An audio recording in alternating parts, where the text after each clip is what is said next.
Olá! Hoje a gente vai analisar uma palavra que todo mundo já ouviu por aí no contexto sul-americano: comunismo. Mas e se o significado que a gente conhece for só uma parte da história? Vamos explorar uma perspectiva que, basicamente, vira essa ideia de cabeça para baixo. Ok, vamos começar com essa provocação. E se essa narrativa toda sobre ideologia na região, que a gente sempre ouviu, não for o ponto principal? E se a verdadeira raiz de muitos conflitos for outra coisa, bem diferente? A tese principal do material que a gente analisou é esta aqui. O que foi rotulado como comunismo pode ser, na verdade, um mecanismo de defesa, uma reação direta à influência e à intervenção dos Estados Unidos ao longo da história. É uma ideia bem forte, né? Então, vamos entender isso por partes. Para a gente entender a reação, primeiro a gente precisa olhar para a ação. Esta primeira parte foca exatamente nisso, no contexto histórico da política dos Estados Unidos na região.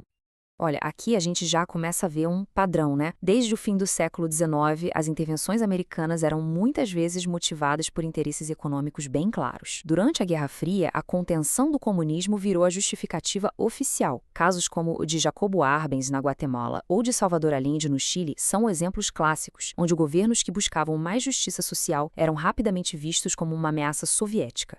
Essa influência americana se mostrava de duas formas. De um lado, o que chamam de hard power, que é o poder mais direto, na força, intervenções militares, apoio a ditaduras, pressão econômica. E do outro, o soft power, bem mais sutil, a exportação cultural e ideológica do sonho americano como o modelo perfeito a ser seguido. E esse soft power foi uma ferramenta de marketing super eficaz. Pensa só, o cinema de Hollywood, a música, os produtos de consumo, tudo isso ajudou a promover o modelo americano como o grande ideal. E segundo a análise, isso acabou criando uma hegemonia cultural que, por sua vez, gerou uma dependência. Isso mostra uma desconexão bem grande. A imagem pública que era projetada era a de um defensor da liberdade. Só que a crítica sugere que, na prática, a prioridade era proteger os investimentos e manter o controle da região, mesmo que para isso fosse necessário apoiar regimes nada democráticos. Bom, e isso nos leva direto para a segunda parte da nossa análise. Já vimos a ação, agora vamos entender como isso tudo gerou uma reação: a busca por soberania. Então, como essas nações reagiam? O processo geralmente seguia esses passos. Começava com um desafio ao domínio econômico, muitas vezes com a nacionalização de recursos importantes.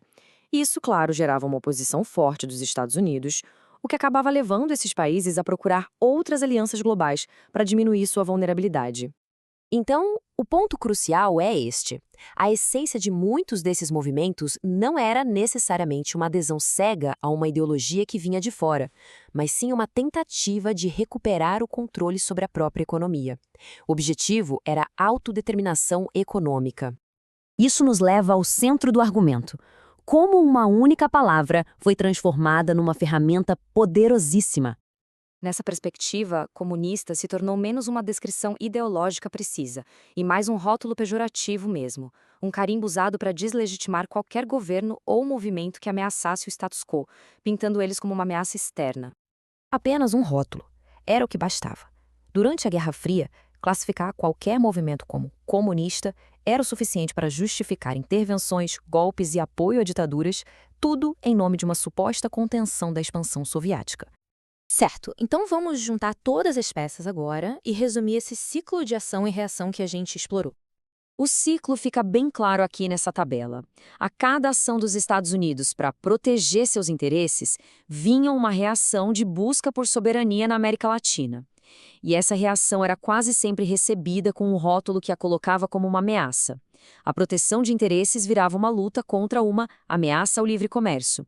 A contenção geopolítica se tornava uma luta contra uma ameaça soviética.